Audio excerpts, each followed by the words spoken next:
성경 말씀 예레미야 17장 말씀입니다.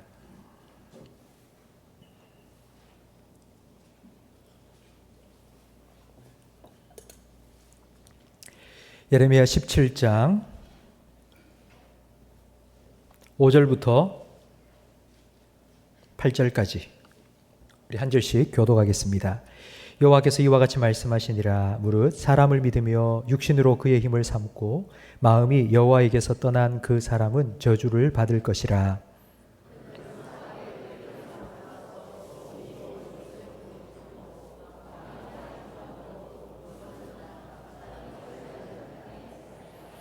그러나 무릇 여호와를 의지하며 여호와를 의뢰하는 그 사람은 복을 받을 것이라.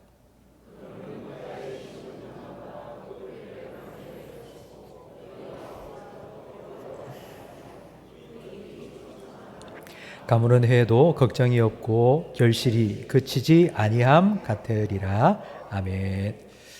제 집에 화분을 키우고 있습니다. 화분을 누가 주셔서 처음에 받았고요. 그리고 화분을 키워보니까 쑥쑥 자라는 게 재미있어서 몇 개를 더 사기도 했습니다. 그래서 화분이 15개가 되었는데 지금 남은 건 7개밖에 안 됩니다.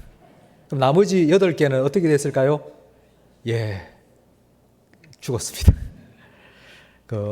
다 뿌리채 뽑아가지고 그냥 화분만 남겨 있고 다 쓰레기통에 들어갔습니다.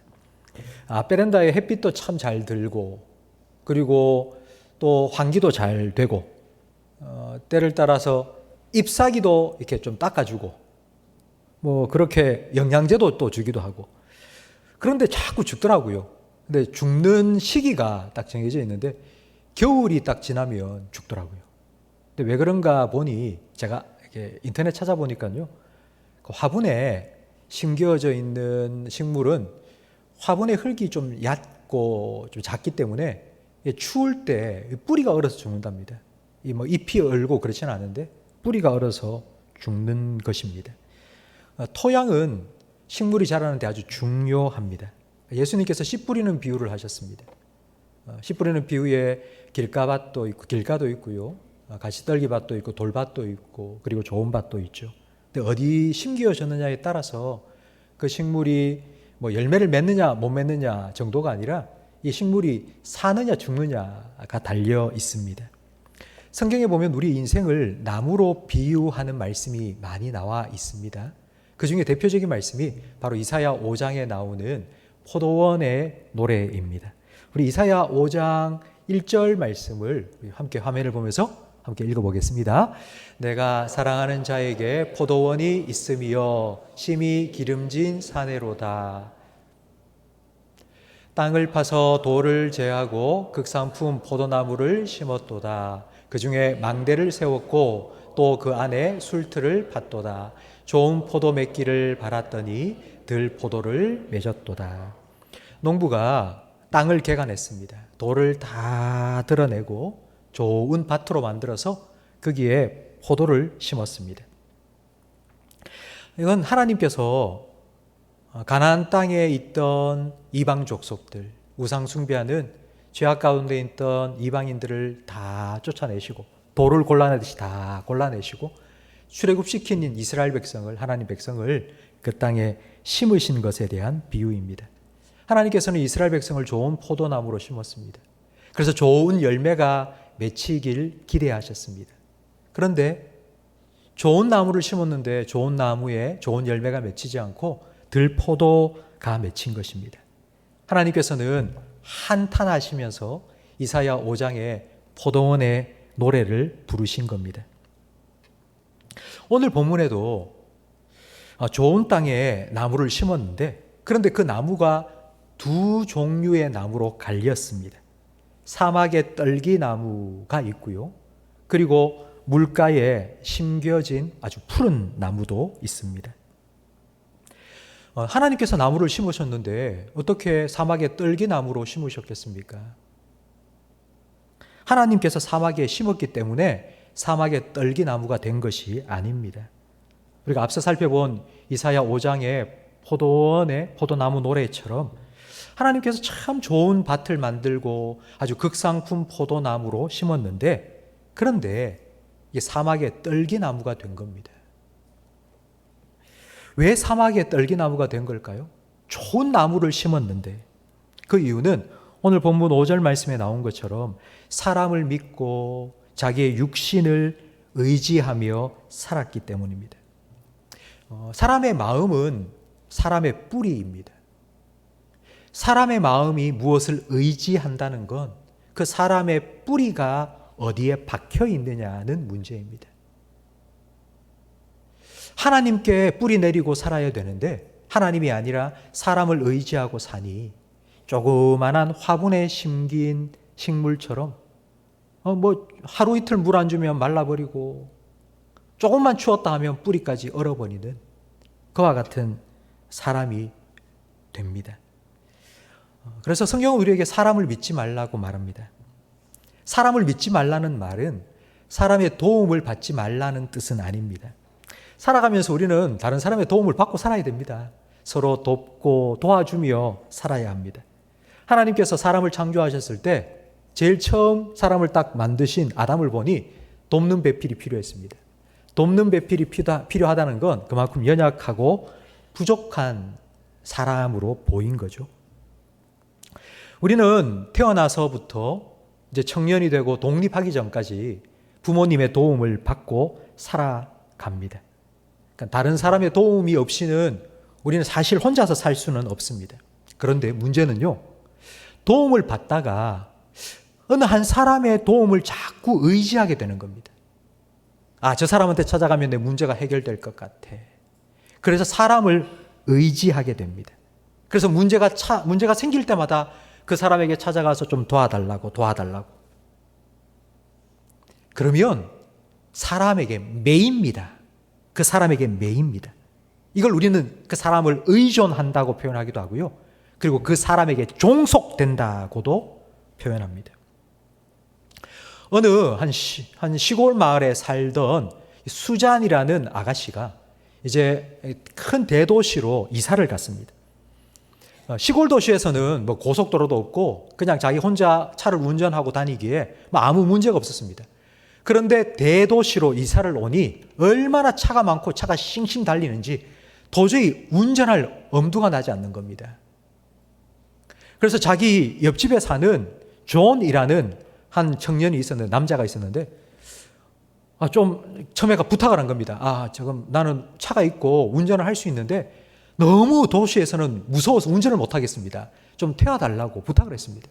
그래서 그 존의 도움을 받아서 장 보러 가기도 하고 또 교회도 가기도 하고 그렇게 다닌 겁니다.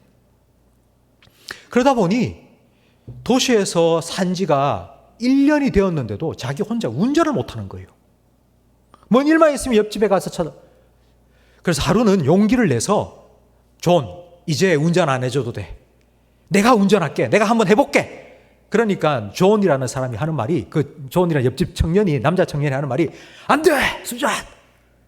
절대로 하면 안 돼! 위험해! 여러분, 과연 이 존은 수잔이라는 이 아가씨를 도와주는 걸까요? 아니면 막고 있는 걸까요? 뭔가 흑심이 있는 겁니다. 이 아가씨가 너무 마음에 들어서 이 아가씨 계속 자기 차에 태워서 데리고 다니고 뭔가 잘 해보려고, 절대 위험하니까 하지 말라고, 내가 운전 다 해주겠다고, 언제든지 나 불러주면 내가 다 태워주겠다고 얘기를 한 것입니다. 여러분, 과연 이 존은 수잔을 도와주는 사람일까요? 아니면 그의 성장을 막는 사람일까요? 우리는 요즘 가스라이팅이라는 말을 많이 듣고 있습니다. 그런데 이 가스라이팅은요, 영적인 부분에도 있을 수 있습니다. 그러니까 이렇게 말하는 거죠. 저는 목사입니다. 목사다 보니 저한테 찾아오셔서 이렇게 기도해 주세요, 도와주세요 이렇게 부탁하고 기도 제목을 말씀 저한테 해주시고 그 다음에 여러 가지 조언을 구하는 분들이 있습니다. 그러면 제가 자꾸 옆에서 이렇게 도와주고 같이 기도해드리고 기도하겠습니다라고 이렇게 말을 하는데요. 그러다 보면 어느새 나보다 더 기도도 많이 하는 분이고 나보다 신앙이 더 좋은 분이고 하니까 자꾸 목사에게 의지하고 의존하고 목사에게 종속되는 경우가 생길 수 있습니다. 사도 바울은 나는 중매자라고 말했죠. 나의 역할은 중매자라고. 성도들을 거룩한 처녀로 신랑 되신 예수님께 소개해 주는 게 내가 해주는 역할이라고 했습니다. 그러니까 나를 바라보고 나를 의지하고 사는 성도가 되지 말라고. 자기 스스로 기도할 수 있는 성도가 되도록 계속하여 성장시켜야 된다고. 부모님들도 우리 자녀들에게 이런 생각을 가질 수 있습니다. 우리 부모님들 중에는요, 내가 내 자녀를 책임지겠다. 내가 이 자녀를 책임지고 이 자녀를 계속하여서 내가 어떻게 만들어 보겠다라고 생각을 하는데요. 여러분, 그거 착각입니다. 그렇게 해서는 안 됩니다. 우리가 도와줄 부분은 있죠. 우리가 자녀들이 믿음 안에서 잘 자라갈 수 있도록 우리가 도와주는 부분은 분명히 있습니다. 그런데 우리가 끝까지 그 아이를 책임질 수 있다고요? 여러분, 그건 내가 하나님 노릇하려고 하는 것입니다. 우리는 못합니다. 안 됩니다. 할 수 없습니다. 그럴 때 우리는 맡겨야죠. 내가 할 수 있는 만큼은 도와주고, 그 다음 내가 어떻게 할 수 없는 부분은 하나님께 맡겨야죠. 갓난 모세를 갈대상자에 띄어서 나일강에 띄어보내며 하나님 손에 맡겼던 요괴배처럼 하나님, 이 아이의 삶을 책임져 달라고. 그렇기 때문에 우리는 자녀를 위해서 기도해 주는 것만으로 만족해서는 안 되고요. 자녀가 스스로 기도할 수 있는 아이로 자라가도록 도와줘야죠. 자기 스스로 기도할 수 있도록 해줘야죠. 나를 바라보고 나를 의존하고 그렇게 살지 않도록. 저는 스스로 기도하지 않는 사람, 자꾸 찾아와서 기도해달라고 부탁하는 사람을 이렇게 표현합니다. 자꾸 링겔 맞는 사람이라고. 병원 가가지고 자꾸 남의 링겔 맞고 사는 거예요. 그거. 자기 스스로 밥을 떠먹고 힘을 내서 살아가야 되지 않겠습니까? 그런데 자꾸 찾아와서는 기도해달라고. 나를 위해서 기도해 주시고. 여러분, 그건 건강하게 자랄 수 있도록 도와주는 게 아니라 오히려 성장을 방해하는 것입니다. 사람을 믿으면 아주 큰 낭패를 당합니다. 시편 146편 3절 말씀을 우리 화면을 보면서 함께 읽어보겠습니다. 귀인들을 의지하지 말며 도울 힘이 없는 인생도 의지하지 말지니 그의 호흡이 끊어지면 흙으로 돌아가서 그 나라에 그의 생각이 소멸하리로다. 야곱의 하나님을 자기의 도움으로 삼으며 여호와 자기 하나님에게 자기의 소망을 두는 자는 복이 있도다. 여호와는 천지와 바다와 그 중에 만물을 지으시며 영원히 진실함을 지키시며 아멘. 여러분, 하나님이 어떤 분인지 알면 하나님을 의지할 수 있습니다. 사람이 어떤 인간인지, 사람이 어떤 존재인지를 알면 사람을 절대로 의지할 수 없습니다. 여러분, 사람은요, 썩은 동아줄이에요. 어떨 때는 정말 나를 도와줄 것 같고 나를 위해서 자기의 간, 심장까지 빼내어 줄 것처럼 그렇게 굴죠? 여러분, 그렇지 않습니다. 그 시간이 딱 지나고 나잖아요. 내 손해를 본다 싶을 때는 그냥 가차없이 확 돌아서 버리는 것. 그것이 바로 인간입니다. 여러분, 혹시 하와이 마우이 섬에 산불 났다는 뉴스를 들으셨죠? 엄청난 산불이 났습니다. 그래서 그 산불이 완전 섬 전체를 다 삼켜버렸는데요. 지금까지 그 산불 때문에 불에 타서 목숨을 잃은 사람의 숫자가 200명이 넘을 거라고 좀 추정되고 있습니다. 그런데 여러분, 그런 엄청난 자연재해가 일어났는데요. 그 마우이 섬에 사람들이 막 들어간대요, 지금. 들어가서 뭘 할까요? 구조를 하고 그렇게 힘들게 집을 잃고 사는 사람들 도와줘야 되지 않겠습니까? 근데 어떤 사람이 들어갔냐면 강도. 남았는 거 뭐 있을까? 그 잿더미 속에 뭐 귀중품 같은 거 뭐 있을까? 그거 막 뒤져가. 그리고 또요, 집이 다 타버리고 했으니까 돈이 없을 거 아닙니까? 투기꾼들이 엄청나게 들어간답니다. 네 그 불타버리는 그 땅 나한테 사라고. 내가 사겠다고. 내가 돈을 주겠다고. 이때가 투자의 기회라고. 저는 그 뉴스를 보면서 야, 인간이 이렇게 악한가 싶은 생각이 들었습니다. 여러분, 이런 사람 믿는다? 여러분, 참 위험하지 않습니까? 이런 인간을 믿고 의지한다? 그러면요, 그 결과는 실망뿐입니다. 요한복음 2장에 보면 예수님께서 사람을 어떻게 대하셨는지 나오는데요. 요한복음 2장 23절 말씀을 우리 함께 읽어보겠습니다. 6월절에 예수께서 예루살렘에 계시니 많은 사람이 그의 행하시는 표적을 보고 그의 이름을 믿었으나 예수는 그의 몸을 그들에게 의탁하지 아니하셨으니 이는 친히 모든 사람을 아심이요 또 사람에 대하여 누구의 증언도 받으실 필요가 없었으니 이는 그가 친히 사람의 속에 있는 것을 아셨음이니라. 아멘. 예수님은 사람을 도와주고 섬기고 하셨어요. 사람을 사랑하셨죠. 근데 사람을 의지하지 않으셨어요. 예수님은 사람을 의지하지 않으셨어요. 왜냐하면 사람의 속에 뭐가 있는지를 아셨기 때문이에요. 인간이 어떤 존재인지를 너무나도 잘 아셨기 때문이에요. 그래서 우리도 예수님처럼 사람 의지하면 안 됩니다. 사람에게 의존하면 안 됩니다. 저 사람이 있으면 내가 저 사람 때문에 뭔가 좀 덕을 볼 것 같고 내가 저 사람만 붙잡고 있으면 뭐가 잘 될 것 같다. 여러분 그런 생각을 하시면 안 됩니다. 하나님 의지하셔야 됩니다.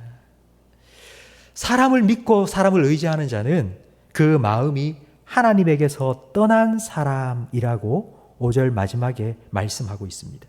제가 앞에서 말씀드렸죠. 사람의 마음은 그 사람의 뿌리입니다. 잠언 4장 23절 말씀해 보면 모든 지키만 할 것 중에 더욱 너의 마음을 지켜라. 생명의 근원이 이에서 남이니라 하셨습니다. 생명의 근원이라는 말이 바로 뿌리라는 말입니다. 사람의 마음이 사람의 뿌리입니다. 그런데 이 마음의 뿌리가 하나님에게 향해야 되는데 그 마음의 뿌리가 하나님께로 쫙 들어가 있어야 되는데 자꾸 세상을 향하고 사람을 향하고 있는 거예요. 그러니 사막의 떨기나무와 같은 삶을 살아갈 수밖에 없죠. 근데 이와 반대로 오늘 본문 7절과 8절 말씀해 보면 여호와를 의지하는 자, 여호와를 의뢰하는 자, 하나님을 믿고 살아가는 사람은 물가에 심어진 푸른 나무와 같다 말씀하십니다. 그 나무는 강변으로 뿌리를 쫙 뻗어서요. 날마다 그 강변에 뿌리를 내린 그 뿌리로 계속하여 수분을 공급받아서 푸르게 청청하게 열매를 맺고 살아간다고 말씀하고 있습니다. 제가 우리나라가 아니고 동양에서입니다. 동양에서 최고로 크고 오래된 은행나무 사진을 보여드리겠는데요. 우리나라에 있는 은행나무입니다. 경기도 양평에 가면 용문사라는 절이 있는데요. 그 용문사 앞에 이 은행나무가 크게 서 있다고 합니다. 여러분 이 은행나무 보이세요 지금? 어느 정도인지 보이세요? 뒤에 건물이 있지 않습니까? 저 건물이 엄청나게 큰 건물입니다. 그런데 그 건물보다 엄청나게 큽니다. 높이가 41m. 41m는 아파트 15층 높이입니다. 지금 아파트 15층 높이입니다. 그 둘레가 15m입니다. 그러니까 어른들 한 10명 정도가 이렇게 해야지만이 둘레를 다 감쌀 수 있을 정도입니다. 여기서 떨어지는 은행 열매가 이게 암나무인데요. 암나무. 은행이 열리는 나무인데요. 여기서 떨어지는 그 은행을 주워서 모으면 많이 모을 때는 쌀 80kg짜리 10가마가 여러분 80kg짜리 10가마 하면 얼마입니까? 800kg. 근데 요즘은 조금 줄어서 한 2가마, 3가마 정도 나온답니다. 여러분 2가마 돼도 200kg입니다. 200kg. 200kg가 저기에 주렁주렁 달려있다고 생각해 보시죠. 엄청난 나무입니다. 근데 여러분 어떻게 해서 이렇게 41m, 둘레가 15m나 되는 이 은행나무가 지금까지 계속하여 잘 자라고 있을까요? 열매를 맺을까요? 이렇게 무성하게 잘 자라고 있을까요? 그 이유는 뭘까요? 뿌리죠, 뿌리.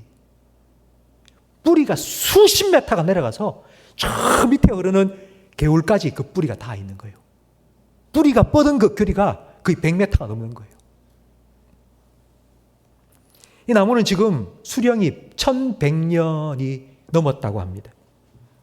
여러분 1100년 올해도 얼마나 폭염이 심하고 얼마나 폭우가 쏟아졌습니까? 그 1100년의 그 풍상을 견딘 거예요. 가뭄도 찾아왔을 거고 태풍도 찾아왔을 거고. 여러분, 그럴 때마다 이 은행나무는 뿌리를 더 깊이 내린 겁니다. 성경은 우리 성도들이 믿음으로 살면, 하나님 믿고 살면 아무런 어려움을 당하지 않을 거다, 절대로 그런 말씀하지 않습니다. 하나님의 인도하심을 따라가도 사망의 음침한 골짜기를 통과한다고 말씀합니다. 물가에 심겨져 있어도 가뭄을 겪고요, 태풍도 만납니다. 그런데 우리는 우리의 마음의 뿌리가 하나님께 깊이 박혀 있기 때문에 가뭄이 와도 말라 죽지 않고요, 태풍이 불어도 쓰러지지 않습니다. 우리 신앙생활에 이런 가뭄과 태풍이 찾아올 때가 있습니다. 영적인 가뭄을 느낄 때가 있죠. 혹시 여러분 지금 난 그런 상태다 이런 생각되는 분 혹시 계시지 않습니까? 아무리 기도해도 마음에 뭔가 이렇게 와닿는 게 없습니다. 그냥 기도 응답도 없는 것 같고, 답답하고 메마르고 눈물도 안 나오고, 때로는 태풍이 몰아칠 때도 있습니다. 도저히 내 힘으로 감당할 수 없는 그런 인생의 큰 어려움과 문제가 내 삶에 확 다가올 때도 있습니다. 내가 그렇게 바라고 내가 간절하게 기도하던 그 기도의 응답이 나에게 주어지지 않아서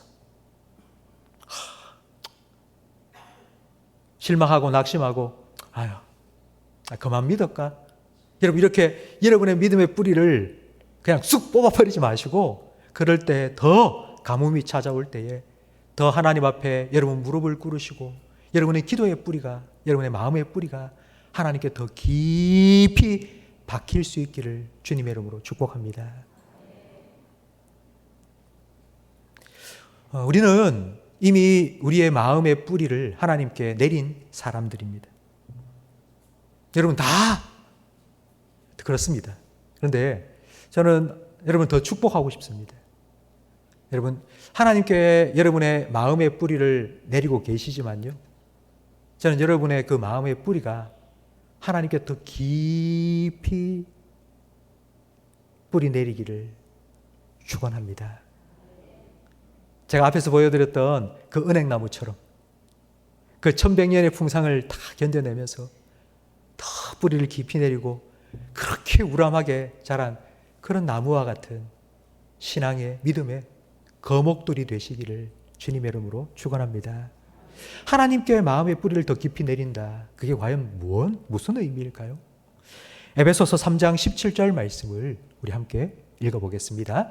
믿음으로 말미암아 그리스도께서 너희 마음에 계시게 하시었고 너희가 사랑 가운데서 뿌리가 박히고 터가 굳어져서 모든 성도와 함께 지식에 넘치는 그리스도의 사랑을 알고 그 너비와 길이와 높이와 깊이가 어떠함을 깨달아 하나님의 모든 충만하신 것으로 너희에게 충만하게 하시기를 구하노라. 아멘.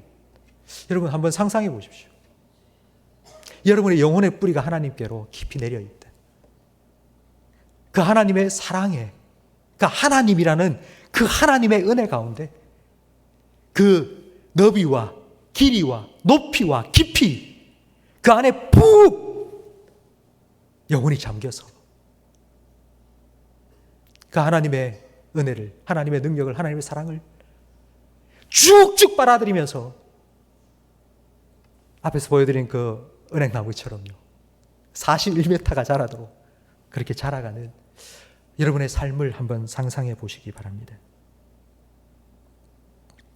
하나님께 믿음의 뿌리를 깊이 내린 사람, 저는 이런 우리 성도들의 모습을 저는 이렇게 상상을 하거든요. 이렇게 밑에서부터 뿌리를 내리고 쭉 위로 자라는 나무가 아니고요, 하늘의 뿌리를 받고 밑으로 자라고 있는 나무. 여러분 한번 상상해 보십시오. 여러분의 영혼의 뿌리가 하늘에 박혀 있는 거예요. 그 여러분은 이 땅을 향하여서 계속 자라고 있어요.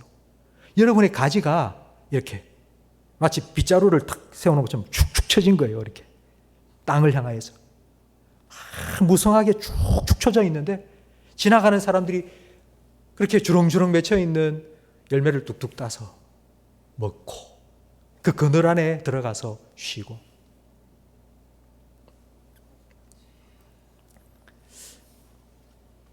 저는 여러분이 그리고 우리 자녀들이 하나님께 마음의 뿌리를 박고 이렇게 땅을 향하여서 그 하나님의 풍성한 은혜와 열매를 좀 나눠주며 살아가는 그런 물가에 심긴 푸른 나무, 시냇가에 심긴 나무, 하나님의 나무가 되시기를 주님의 이름으로 축원합니다.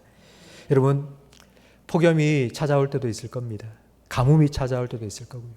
태풍이 몰려올 때도 아마 여러분에게 있을 겁니다. 하나님께서 왜 그와 같은 시간을 우리에게 주시는 건가? 우리의 뿌리를 하나님께로 더 깊이 박으라고. 그래서 말라 죽지 말라고. 뿌리채 뽑히지 말라고. 하나님께서 그런 시간을 주신 것으로 믿으시고요. 그 시간에 더 하나님 의지하시고 어떤 일이 닥쳐와도 하나님 믿고 하나님 의지하고 여러분의 무릎을 하나님께 꿇고 여러분의 믿음의 뿌리를 하나님께 깊이 내리고 하나님 공급하시는 은혜를 듬뿍 받고 축축 가지를 늘어뜨려서 그 은혜를 함께 나누는 복의 나무, 축복의 나무로 살아가시기를 예수님 이름으로 축원합니다. 오늘 말씀을 생각하시면서